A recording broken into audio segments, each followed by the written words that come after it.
Seguimos en la tertulia, estamos en este lunes que es 27 de julio del año 2020. Estamos con Ana Laura Pérez, Karina Novarese, Martín Bueno y Santiago Soto. Yo les decía, pasemos a otro asunto especialmente sensible, delicado, que ayer dio mucho que hablar desde temprano en ese caso. Una sobrina de Daniel Biglietti confirmó que el músico abusó sexualmente de una niña que formaba parte de su familia cuando él tenía 27 años. Ustedes saben, el viernes se cumplieron 81 años del nacimiento del cantautor, que fallecería en 2017. Un día después, el periodista cultural Nelson Díaz hizo un posteo en Facebook con la foto de Biglietti y escribió: ¿sabían que este miserable abyecto que cantaba para el pueblo violó a menores? La muerte no redime, Biglietti violador, hablen con la familia y lo sabrán. El posteo se llenó de comentarios exigiendo pruebas de la acusación contra el músico. Entre los mensajes apareció uno de Lucía Biglietti Forner, sobrina del artista, que confirmaba la violación.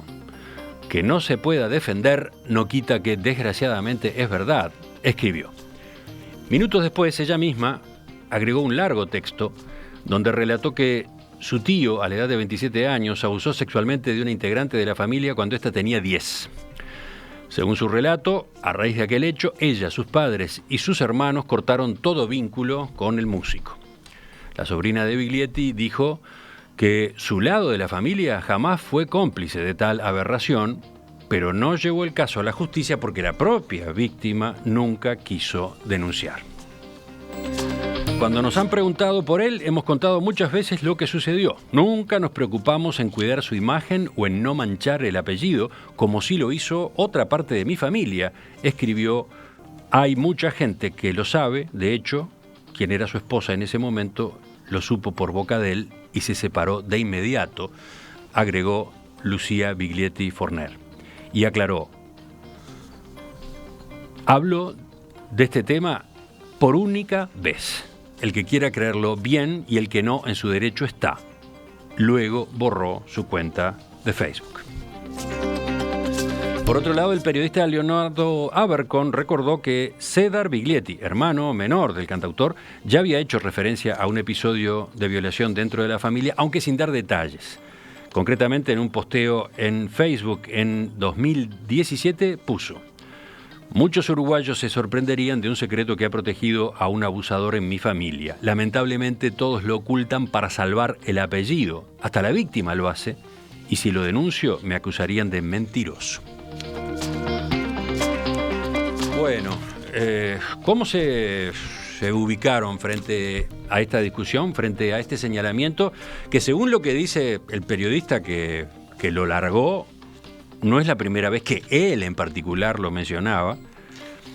Él señala que era un dato conocido en el ambiente artístico y político y que se lo había tapado, que se había preferido no comentarlo, no destacarlo. ¿Quién empieza?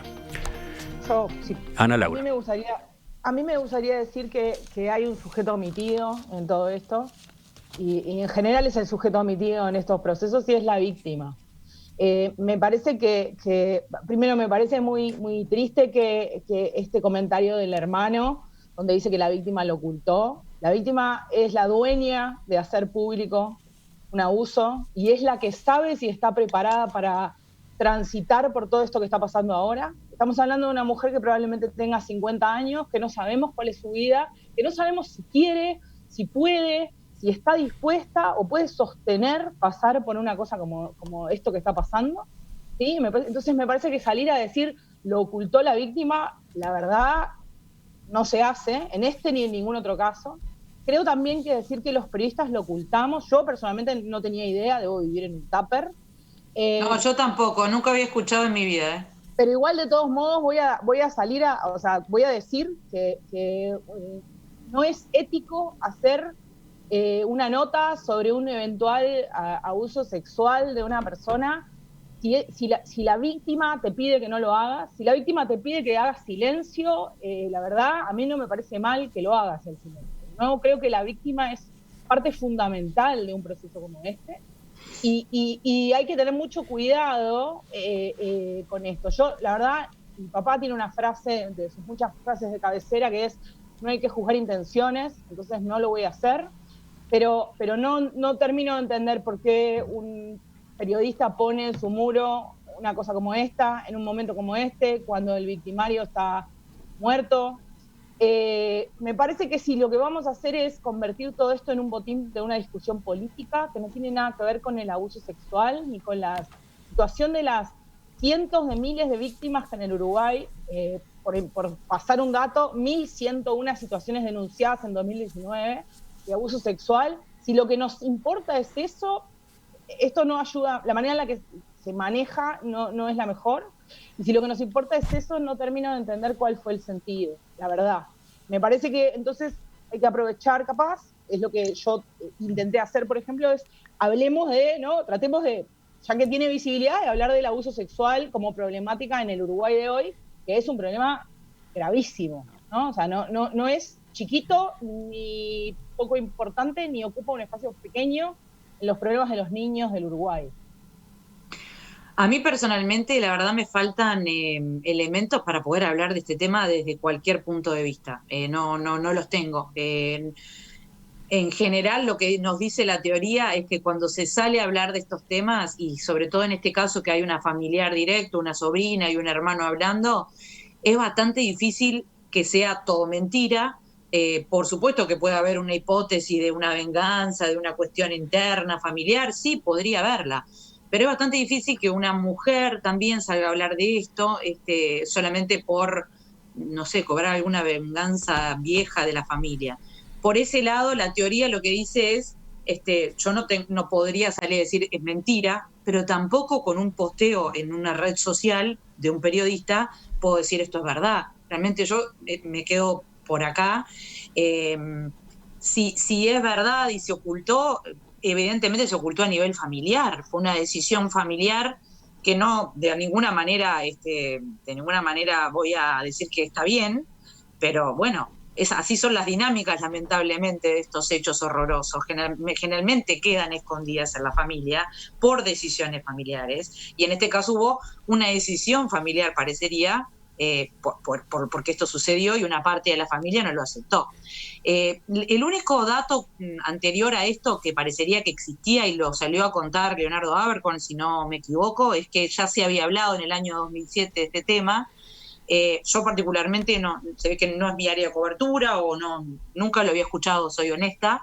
Pero bueno, ¿qué hay más para decir? Como que es una figura, sí, que tiene una carga cultural y política muy, muy grande, y que ahora se suma una carga de violencia y de abuso muy complicada, que de ser cierta, no hay fama y no hay política que lo vaya a justificar, simplemente. Yo evito opinar sobre este tema y evité hacerlo también en redes sociales, porque vi que salió gente a decir están manchando su memoria. Tal vez están manchando su memoria o tal vez no. Tal vez esto dé lugar a una investigación, tal vez no. Es muy difícil investigar este tema. Si realmente, como decía Ana Laura, la víctima existe y no quiere salir a hablar, y bueno, entonces no habrá investigación. Y así sucede en miles y miles de casos. Bueno, está obvio, es obvio que una de las discusiones es qué trámite darle, qué abordaje periodístico o comunicacional darle a esto que pasó ayer, ¿no? La primera decisión que había que tomar anoche cuando discutíamos sobre la tertulia de hoy era: ¿ponemos o no ponemos el tema? En dos palabras, a ver, ya que hablaron recién Ana Laura y Karina, ¿cómo lo evaluaron ustedes eso? Y después ya seguimos con Santiago y Martín. No, yo creo, por eso decía que creo que es una buena oportunidad cuando la sociedad pone la lupa en un tema en el que pocas veces pone la lupa, lamentablemente. Me parece que es una buena oportunidad, o sea, hablar el tema es algo importante. Entonces, yo creo que hay que aprovechar instancias como estas, donde la gente está hablando de eso, para visibilizar el problema del abuso sexual y la violencia contra niños, niñas y adolescentes en el Uruguay en general, porque es un problema que está pasando. Entonces, Karina, a mí me parece que es un tema a tratar. Karina. A mí particularmente siempre me está pasando ya desde hace varios años, sobre todo cuando estas cosas nacen desde redes sociales, que tengo, ya que hoy el tema central es la ambivalencia, tengo una gran ambivalencia, porque por un lado creo que hablarlo en lugares, en espacios como esto, o publicarlos en portales digitales o lo que sea, deja instalado un tema para bien o para mal, no el del abuso sexual, que creo, igual que Ana Laura, que hay que tratarlo, pero acá con un nombre y un apellido. Entonces, es difícil. A mí me produce un poco de ambivalencia hablar de este tema sin tener datos mínimamente concretos. El único dato para mí concreto es que hay una parte de la familia que evidentemente lo conocía bien, que lo está diciendo. Entonces, eso a mí me da un dato importante, pero no es un dato concluyente. Igual les digo que a nivel abuso sexual lamentablemente es tan difícil tener datos concluyentes. A mí me da ambivalencia hablar de este tema, lo reconozco. Me da, me complica mucho, me complica mucho. Sí, y también, por supuesto, estaba la otra objeción posible, ¿no? Que si no se lo trataba, se lo estaba ocultando. Si no lo tratábamos, claro, lo estábamos ocultando, lo estábamos tapando. A ver, ¿qué dicen los demás? Santiago, Martín. Santiago. A ver, sí, yo coincido con... La verdad que está bien la óptica más periodística de esto que traen, y de ética periodística más que traen Ana Laura y Karina, me parece interesante como punto de vista. Yo lo digo más como espectador, digamos, que vi esta situación. Me rechinó un poco eso. Si es la víctima que sale a hablar 60 años después que se murió, capaz que justamente le saca las cadenas, digamos, de que la persona no está ahí, capaz que la imagen era muy pesada de tenerlo, sale a exponer la situación para concientizar sobre el tema o por un proceso personal, capaz que ahí como que se me hacía más natural el tema, digo, para tratarlo y para ponerle la lápida y condenarlo así, decir, este loco, ¿no? O sea, esta figura, que es una figura, además, obviamente, que tiene una referencia cultural, que para la izquierda, pero mucho más, porque a Redoblar lo escucha la izquierda, pero a Redoblar se escucha en todo el país, en todas las fiestas populares que hay, y no quien piensa que está matando solamente un ídolo de la izquierda... Y a Redoblar no es de Biglietti, ¿eh? A Redoblar no es de Biglietti. No, pero él la canta, ¿no? Es famosa, digamos, por él, digamos, por él, interpretada por él, y es un clásico de los del canto popular uruguayo que se suena en toda encuentro, digamos, que se realiza en todo el Uruguay. Es claramente un tema así, pero hay otros más clásicos del propio Biglietti, ¿no? A Desalambrar, sí, el Choco Maciel, en fin, y podría seguir. Sí. Pero a Redoblar dije y quise decir a Desalambrar, ahora entiendo por qué me dijiste eso. Bueno. Perdón. Yo dije, capaz que no es el autor, digamos, sino que la canta nada más, por eso, perdón, que ahí me confundí. Se me dio vuelta quise decir a Desalambrar. Pero bueno, en definitiva lo que quería plantear es que me parece que hay también un uso político de cómo sale esta situación en el costado, que para mí no está bueno, y además cambia el eje del foco, y además sale por este costado familiar. Insisto, yo si la situación efectivamente fuera cierta, no quisiera defender a nadie porque canta canciones que me gustan más o que me gustan menos. No soy fanático en particular, pero entiendo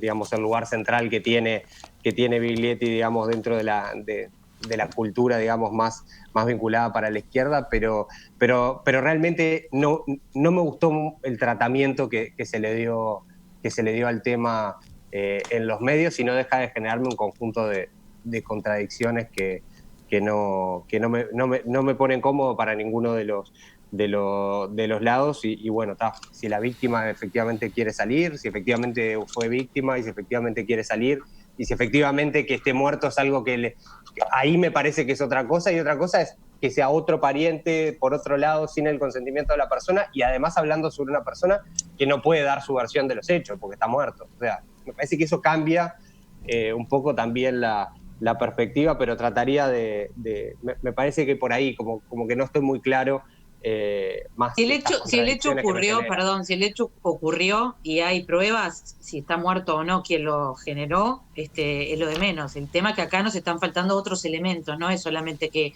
falte el testimonio de la persona, porque la persona en general va a tender a negarlo. Perdón. Sí, puede ser, sí. Martín. Sí. A ver, yo voy a decir, es todo un horror, ¿no? Es todo un horror y es muy difícil.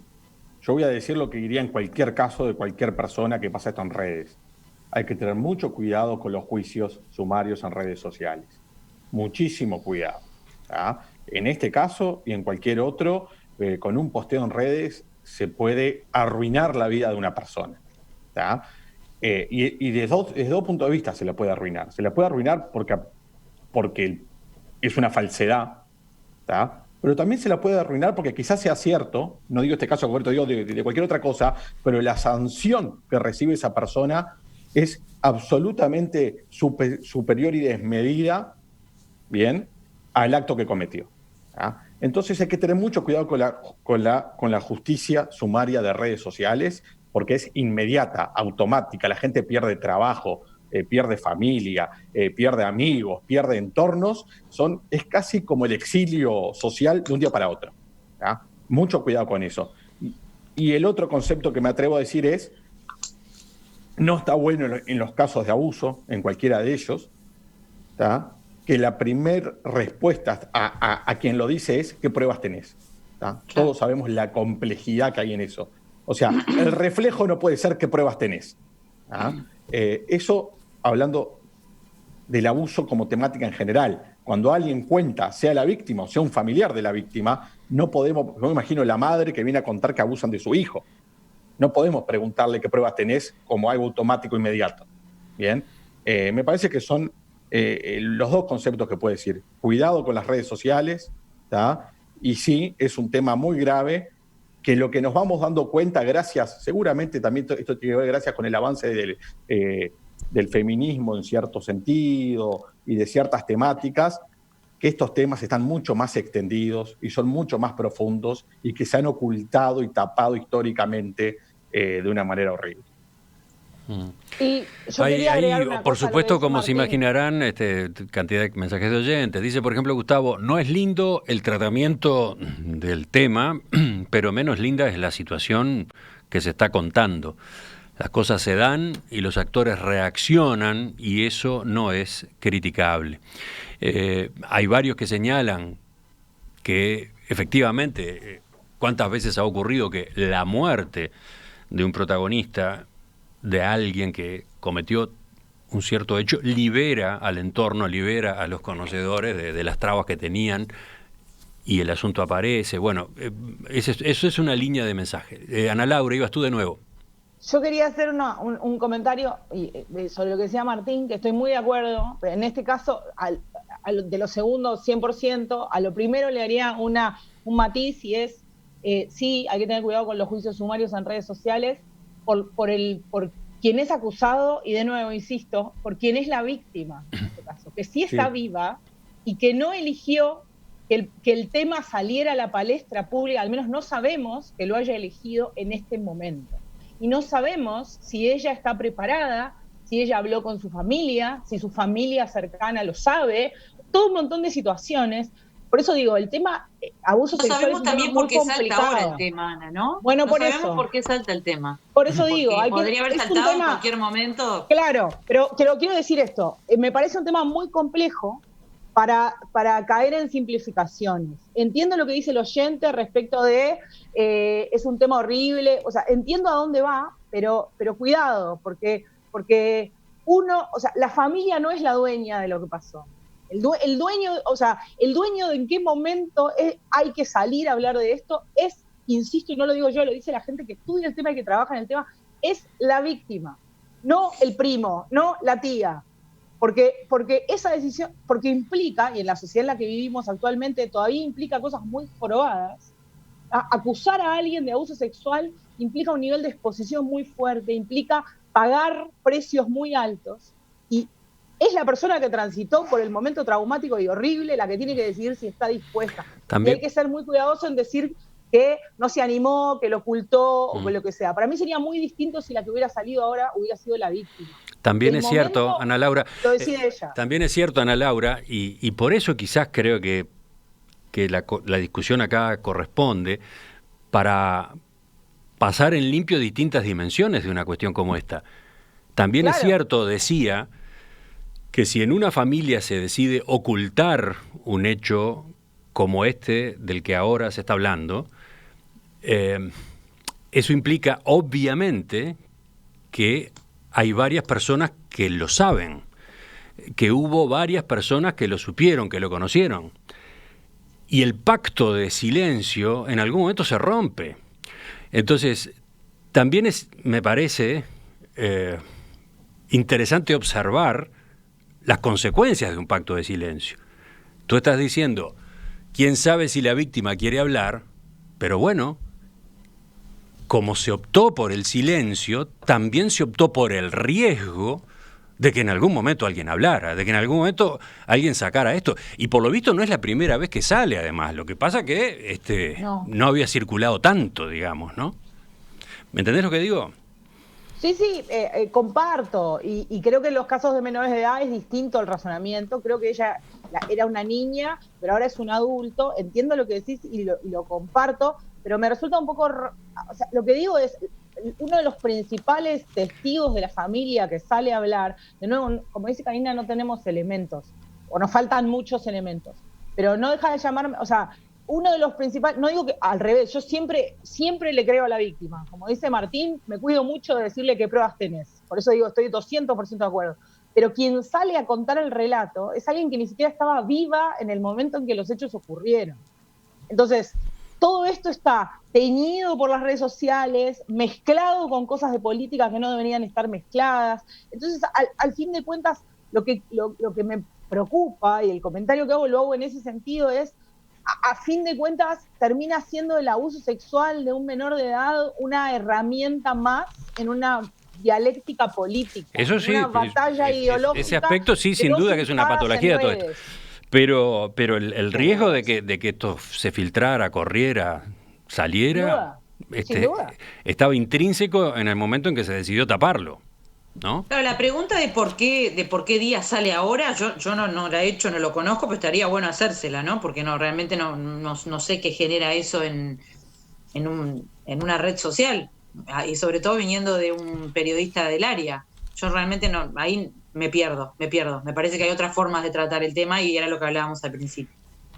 Sí, creo que ayer en un programa Séptimo Día o algo también mandaba un mensaje a alguno de los amigos más de Biglietti, no sé si era diciendo que tenía ciertas inexactitudes lo que decía, ¿no? Era algo medio general que leyó el periodista Abercon al aire, sin mayores detalles, pero digo, también como para sumar un elemento también ahí de otras voces que no negaban el hecho y decían que tenían otras implicancias, digamos. Sí, la realidad es que faltan muchos elementos y vaya a saber si alguna vez surgen. No lo sabemos. Enseguida volvemos con el final de la tertulia de hoy.